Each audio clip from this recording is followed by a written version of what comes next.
I now recognize my friend, ranking member, gentleman from Colorado, Mr. Crow, for any statement at any length that you may have.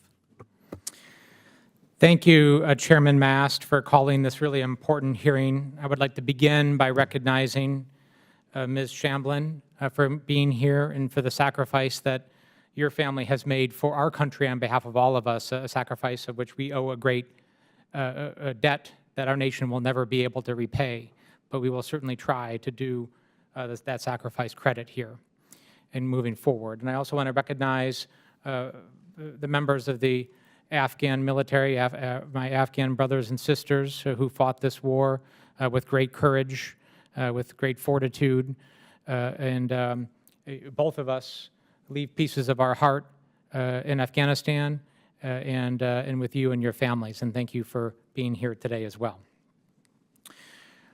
The purpose here, though, is to have a debate about a very challenging period in our nation's history. The chairman talked about pinpointing the day it all went wrong. Our service members and the American people do deserve that. They deserve an honest assessment of that. They deserve honesty and they deserve candor. And I, for my part, have been very clear about my criticisms of the withdrawal. And I continue to be clear about that. But telling the story of Afghanistan, our nation's longest war, 20 years, hundreds of billions of dollars, thousands of lives, just American lives, but also tens of thousands or more Afghan lives, requires a broader look. It would be doing a great credit and disservice to talk about this simply as the story of August of 2021. Because the day it all went wrong includes many days over many, many years. So I'd like to outline a chronology, a timeline that's extremely important here today. As you can see, starting on February 29th of 2020, there were 13,000 American service members in Afghanistan at the time that former President Trump signed the Doha Accord. By May 19th of 2020, there were 8,600 service members in Afghanistan. By September 3rd of 2020, Afghanistan was compelled to release 400 Taliban prisoners required under the agreement.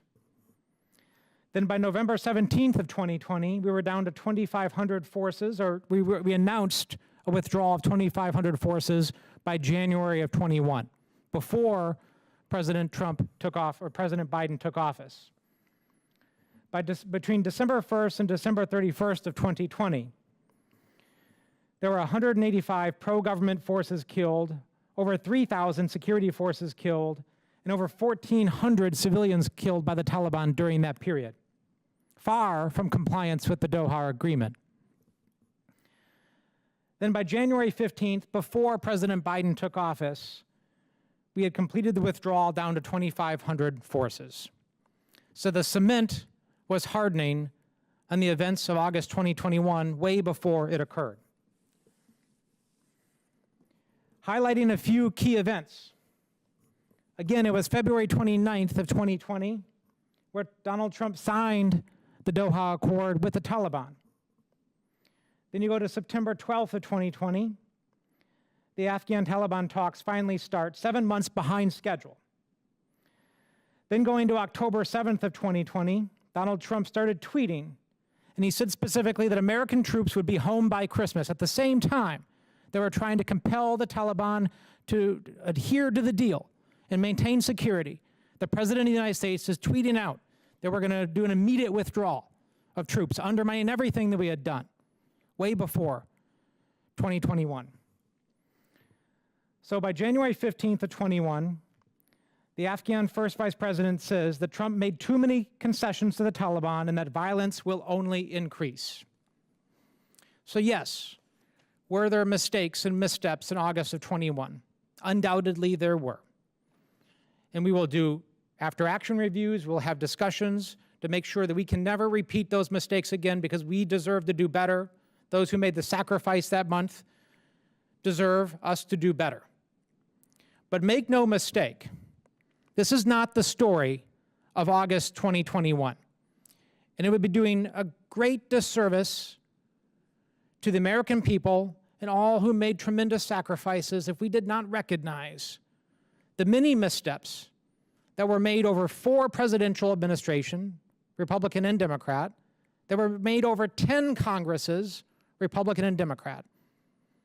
Too many people sacrificed too much to look at this as a narrow story. President Biden, when he took office in January 2021, with the lowest number of troops that we had in decades, faced a simple choice. Do we abide by the Doha Agreement that was negotiated under the prior administration? Or do we go back to war with the Taliban, in which case we would have to surge a tremendous number of forces to protect the Americans who were still there, and we would be fighting to this day. That was the choice.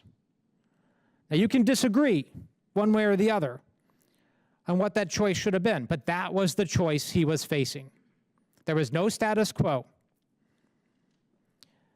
That was the terrible choice, and he made the decision to withdraw and pull out and to comply with the agreement. So with that history in mind, I look forward to hearing from the witnesses and having a discussion that befits the sacrifice of so many folks over the last 20 years. I yield back. Thank you, Ranking Member.